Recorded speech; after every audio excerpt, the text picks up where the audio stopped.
জুলাই গণ অভ্যুত্থানে রাজধানীর মিরপুরে পুলিশের গুলিতে নিহত হন শেরপুরের নালিতাবাড়ির কেরেঙ্গাপাড়া গ্রামের আসিফুর রহমান আসিফ। ১৯ জুলাই সুস্থ আসিফ বন্ধুদের সাথে আড্ডা দিতে বাসা থেকে বেরিয়ে ফেরেন লাশ হয়ে। নিউরোসায়েন্সেস হাসপাতালে শেষ নিঃশ্বাস ত্যাগ করেন বাবা আমজাদ হোসেনের কোলে। শেরপুর প্রতিনিধি মনিরুল ইসলাম মনিরের রিপোর্ট, জানাচ্ছেন ফারিয়া হাফিজ নিঝুম। ২৪-এর উত্তাল ১৯ জুলাইয়ে রাজধানীর মিরপুরে পুলিশের গুলিতে ঝরে পড়ে বহু প্রাণ। তাদের মধ্যেই একজন শেরপুরের নালিতাবাড়ি উপজেলার রামচন্দ্রকুড়া ইউনিয়নের কেরেঙ্গাপাড়া গ্রামের আমজাদ হোসেনের ছেলে আসিফুর রহমান আসিফ। বন্ধুদের সাথে আড্ডা দিতে গিয়ে পুলিশের গুলিতে আহত হলে প্রথমে আসিফকে নেওয়া হয় আলোক হাসপাতালে।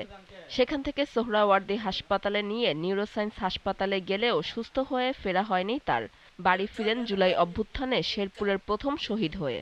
ভিতরে যাওয়ার সময় আমারে বলছে, বাবা তোমার মনের আশাটি আমি পূর্ণ করতে পারছি না, তুমি আমার আল্লাহর হস্তে মাফ করে দিও।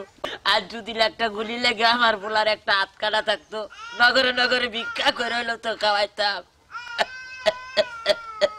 ৫ আগস্টের পর শেখ হাসিনা সহ ২০১ জনের নামে বাদী হয়ে মামলা করলেও অগ্রগতি নিয়ে হতাশ আসিফের পিতা। মামলা করছি, ৩ দিন কোর্টে গেছি, ৩ দিন কোর্ট থেকে আমি আইছি, এই পর্যন্তই রয়েছে। মামলার আর কোনো কিছু খবর দেখি না। মামলার তদন্ত কাজ চলমান রয়েছে বলে জানিয়েছেন ঢাকা মেট্রো উত্তরের পুলিশ পরিদর্শক সিআইডি। যেভাবে তদন্ত শেষ করা দরকার সে পর্যন্ত আমরা অগ্রসর হতে পারিনি। তদন্তের অনেক কিছু বাকি আছে, সময় লাগবে।